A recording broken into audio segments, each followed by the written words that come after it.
너그럽게 베풀어라. 자선활동에 투자하여라. 자선은 크게 남는 장사다. 재산을 쌓아두지 말고 주위에 나누어 주어라. 남에게 고마운 사람이 되어라. 오늘 밤이 마지막 시간이 될 수도 있다. 구름에 물기가 가득 차면 비가 내린다. 바람이 불어 나무가 쓰러지면 나무는 그 자리에 그대로 있다. 거기 앉아서 바람만 살피지 마라. 내 할 일을 하여라. 구름만 빤히 쳐다보지 마라. 내 인생을 살아라. 임신한 여인의 뱃속에서 벌어지는 생명의 신비를 이해할 수 없듯 하나님이 행하시는 모든 일 안에서 벌어지는 신비 역시 이해할 수 없다.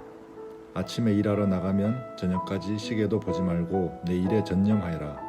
내일이 결국 어떻게 풀릴지는 미리 알 도리가 없다. 오, 한낮의 빛은 얼마나 달콤한가. 햇살을 받으며 사는 것 얼마나 멋진 일인가. 아무리 오래 산다 해도 하루를 당연하게 여기지 마라. 빛으로 가득한 매 시간을 즐거워하되 앞으로 어두운 날이 많이 있을 것과 장래의 일들이 대부분 연기에 불과함을 기억하라. 젊은이여, 내 젊음을 잘 선용하여라. 내 젊은 힘을 즐거워하여라. 내 마음이 원하는 대로 따라가 보아라.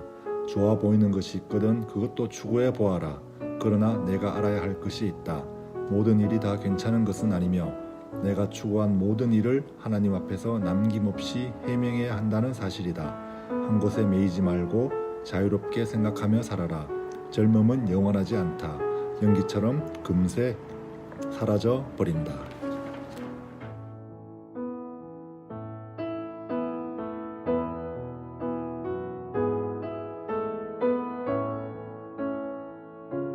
하나님 아버지, 코로나 바이러스로 인하여 모두가 힘들고 함께 교회에 모여 예배드리지 못하는 상황임에도 저희를 항상 지켜주시고 오늘 가정에서 예배드릴 수 있게 해주심에 감사드립니다. 청소년부 친구들이 교회에 나오지 않는 동안 하나님과 더 멀어지는 것이 아닌지 우려됩니다. 왜냐하면 저희는 지난 한 주도 세상에 나가 살아가며 하나님의 뜻대로 살지 않고 욕심에 이끌려 살았습니다. 감사하는 일을 찾기보단 상황을 불평만 하기도 했습니다. 이 시간 저희의 죄를 주님께 고백하고 회개하오니 저희를 용서하여 주세요. 주님께 영광 돌리는 삶을 살 수 있도록 도와주세요. 비록 지금 저희가 사회적으로나 경제적으로나 어려운 때에 살고 있지만 이럴 때일수록 더욱 하나님을 찾는 청소년부 친구들이 될 수 있도록 도와주세요. 이 시간 가정에서 예배드리는 청소년부 친구들에게 저희를 위하여 매주 예배 영상을 제작하시는 전도사님께 청소년부를 위해 늘 기도하는 모든 사람들 머리 위에 은혜 내려주세요. 예수님 이름으로 기도드립니다. 아멘.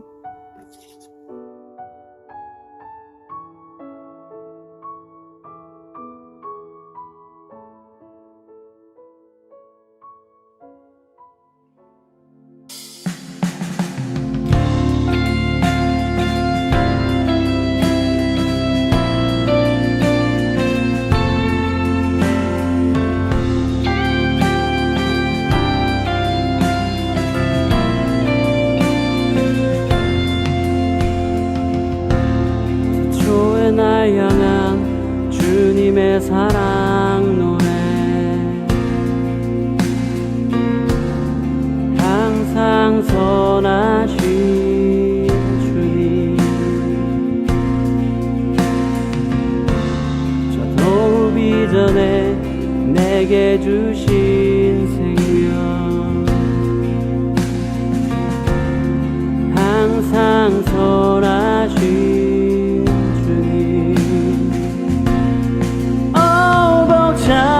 차오르는 끝이 없는 하나님 사랑 포기치 않는 이길 수 없는 유일한 사랑 난 알 수 없네 자격도 없네 오직 하나님이네 벅차오르는 끝이 없는 무모한 사랑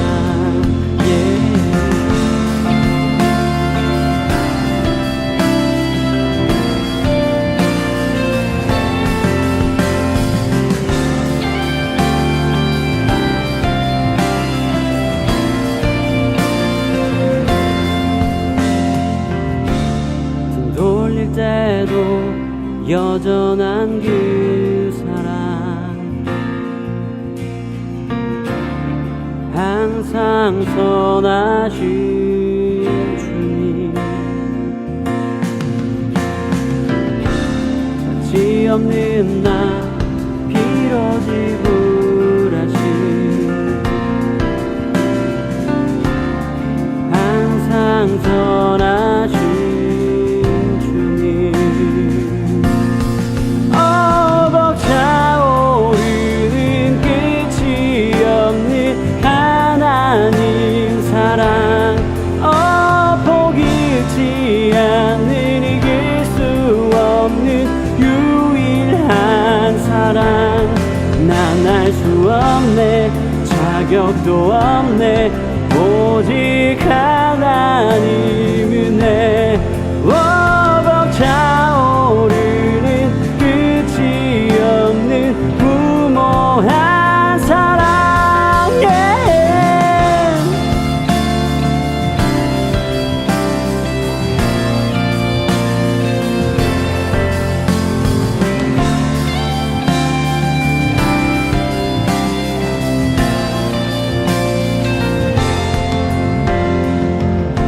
세상 어둠을 밝혀 모든 산을 옮겨 내게 오신 주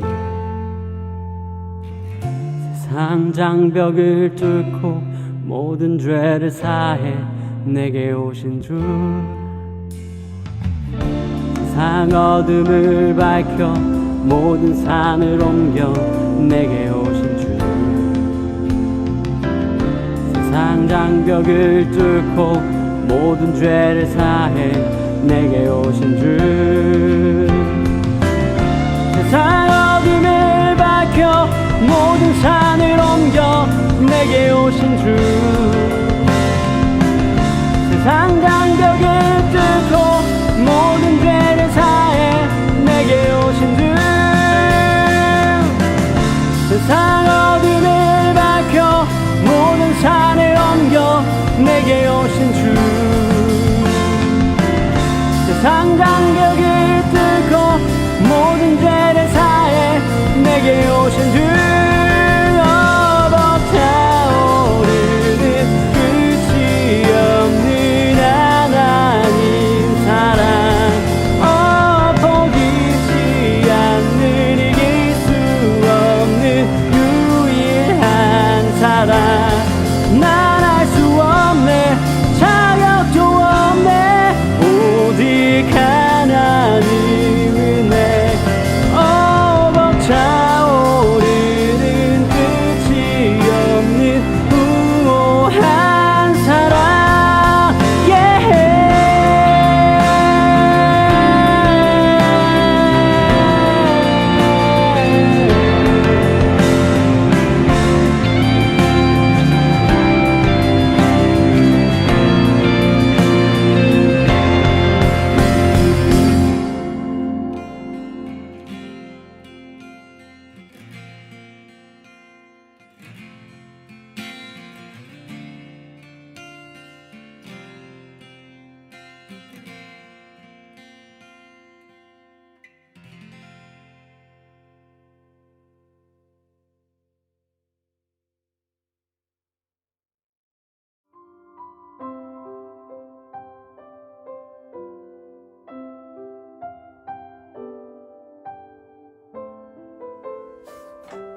오늘 함께 읽을 말씀은 사도행전 16장 25절 말씀입니다.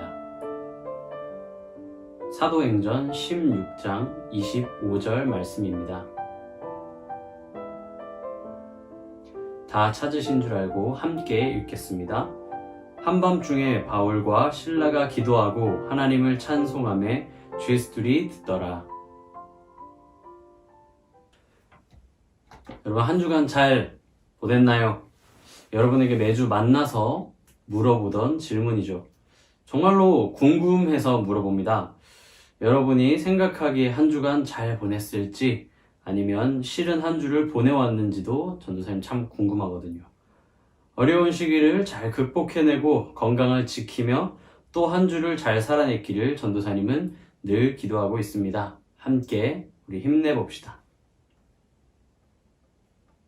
오늘의 말씀은 바울과 실라가 전도 여행을 다니다 감옥에 갇히게 된 일을 다루고 있습니다. 아니, 바울은 예수님을 믿고 전하는 사람인데 어떻게 감옥까지 가게 된 것일까요? 바울과 실라는 빌립보라는 지방에 도달했습니다. 그리고 거기서 복음을 전하고 세례를 베풉니다. 그리고 거기 머물며 기도하러 이동하던 도중에 점을 치는 귀신 들린 여종을 마주치게 됩니다. 그리고 그 여종의 귀신 들림을 이용해 그 주인은 돈을 벌고 있었죠. 그 여종은 바울을 보자마자 따라다니면서 이렇게 소리를 질렀습니다. 지극히 높은 하나님의 종으로서 구원의 길을 너희에게 전하는 자라 라고 말이죠. 그게 그날만 그런 것이 아니라 성경에 따르면 몇 날을 그렇게 쫓아다니면서 했다고 합니다. 바울은 많은 스트레스를 받았던 것 같습니다. 성경에는 심히 괴로워하여 라고 표현되어 있습니다. 그리고 예수님의 이름으로 그 귀신 들린 여종의 귀신을 쫓아내 버렸습니다. 아까도 언급했지만 그 귀신 들린 여종은 그 귀신 들림을 통해 그 주인이 돈을 벌고 있었습니다. 그런데 귀신이 떠나가 버렸으니 그 주인은 더 이상 그 여종을 통해서 돈을 벌 수 없게 돼버렸죠. 이에 주인은 바울과 실라를 고발하고 맙니다. 그리고 둘을 유대인이라고 이야기하고 마을에서 소란을 피우는 자이며 로마 사람들은 받지도 행하지도 못하는 풍속들을 전하고 있다고 거짓말을 하게 됩니다. 덕분에 바울과 실라는 옷도 찢기고 매도 맞고 옥에 갇히게 됩니다. 사실 바울과 실라는 억울하게 매맞고 옥에 갇힌 것이죠. 둘은 유대인도 아니고 로마 사람이었거든요. 당시 로마는 강대국이고 로마인이라는 것 하나만으로도 충분히 사회적으로 대우받는 사람들이었습니다. 그런 그들이 정당한 재판도 없이 매맞고 옥에 갇혔다는 것은 굉장히 큰 문제가 될 일이었죠.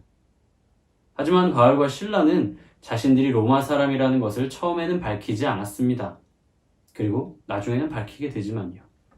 아무튼 그렇게 옥에 갇힌 바울과 실라는 화도 나고 괴롭기도 했을 것입니다. 억울하기도 했겠죠. 혹시 이 감옥 사건에 대해서 알고 있는 친구들이 있을까요? 그런 상황에서 바울과 실라가 했던 행동은 무엇이었을까요? 바로 하나님을 찬송했다고 합니다. 노래가 나올 기분과 상황이 아니었을 것인데 그 둘은 그런 감옥 안에서 하나님을 찬송했다고 합니다. 믿지 않는 사람들, 옥에 갇혀 있는 다른 사람들은 믿지 않는 사람들, 옥에 갇혀 있는 다른 사람들은 분명 저 둘이 미쳐버렸다고 생각했을 것입니다. 정말 바울과 실라가 미쳐서 노래를 했던 것일까요? 바울과 실라는 예수님을 세상에 전하는 전도 여행을 다니고 있던 사람이었습니다. 그들의 믿음이 작고 절대 하찮은 믿음이 아니었던 사람들이죠. 그런 행동은 미쳐서 했던 행동이 아니라 이런 상황 속에서라도 하나님을 찬송하겠다는 두 사람의 뜨거운 믿음의 행위였던 것입니다. 여러분이 드리고 여러분들이 매주 마주하고 있는 이 예배, 여러분의 예배는 어디서부터 어디까지입니까? 우리가 꼭 주일 예배에 참석해 찬양을 따라하고 기도하고 말씀을 들어야만 예배가 될까요? 바울과 실라의 행위는 하나님을 높이는 예배였습니다. 그들이 교회에서 모든 것이 갖추어진 예배를 드렸던 것인가요? 아니죠. 옥중에서, 감옥 안에서, 그것도 억울하게 붙잡혀 있는 상황에서 예배했습니다. 어려움 속에서, 고난 속에서 온전히 하나님을 찬송했습니다. 우리의 예배는 그렇게 단순하게 어떠한 장소, 방법, 행위들을 통해서만 드려지는 것이 아닙니다. 여러분들이 지금 이런 상황에서 영상을 통해 하나님을 높이고 기도하고 찬양할 수 있다면 그것이 바로 예배가 되는 것입니다. 더욱 나아가 우리가 함께 모이고 함께 그 신앙생활을 이어갈 수 있다면 더욱 큰 믿음을 가지게 되겠지만 지금 우리의 상황이 그렇지 못하기 때문에 이러한 방식으로 대체되는 것입니다. 많은 사람들은 이야기합니다. 교회에 가지 않는데 무슨 예배를 드리는 것이냐? 그런 형태의 예배가 어떻게 예배가 될 수 있냐? 여러분은 바울과 실라의 모습을 보고도 그 말이 옳다고 느껴지시나요? 하나님은 교회에서만 계시는 분이 아닙니다. 여러분의 일거수일투족 속에 함께 계시는 분이 하나님이십니다. 그렇기 때문에 우리의 마음의 중심이 하나님을 예배하고 있고 어려운 상황 속에서도 하나님을 찬송하고 있다면 그것은 우리의 예배가 됩니다. 청소년부 친구들, 지금 우리가 겪고 있는 이 환경에서도 하나님을 찬송하고 함께 예배합시다. 이럴 때일수록 우리의 중심을 돌아봅시다. 하나님께서 우리를 통해서 진정으로 바라는 모습이 무엇일지 고민합시다. 그리고 우리의 예배를 멈추지 말아야 합니다. 어떠한 형태로든 하나님께 우리가 찬송하고 예배한다면 이러한 어려운 상황 속에서도 하나님께서는 우리를 만나주실 것입니다. 사랑하는 청소년부 친구들, 벌써 많은 시간 영상 예배로 드려지고 있는 가운데 우리의 마음이 흩어지고 이제는 집중도 잘 안 될 수도 있습니다. 저 또한 이번 한 주가 더욱 그랬죠. 우리가 이렇게 마음이 흩어지려고 할 때 바울과 실라를 떠올립시다.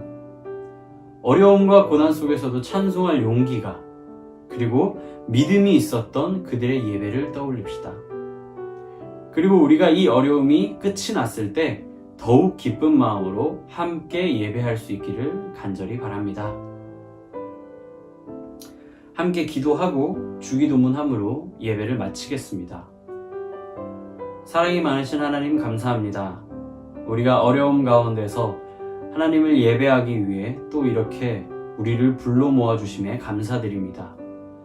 교회에 가지 않는다고 우리의 예배가 끝이 난 것이 아니라 우리가 우리의 자리에서 하나님을 찬송함도 예배임을 고백합니다.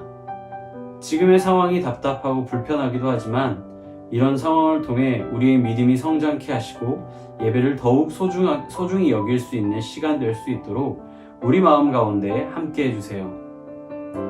바울과 실라처럼 어떠한 상황에도 우리가 찬송하는 것을 멈추지 않게 해주세요. 주님 사랑합니다. 이 모든 말씀 살아계시고 역사하시고 지금도 우리와 함께 하시는 예수 그리스도 이름으로 기도드립니다. 아멘. 하늘에 계신 우리 아버지, 아버지의 이름을 거룩하게 하시며 아버지의 나라가 오게 하시며 아버지의 뜻이 하늘에서와 같이 땅에서도 이루어지게 하소서.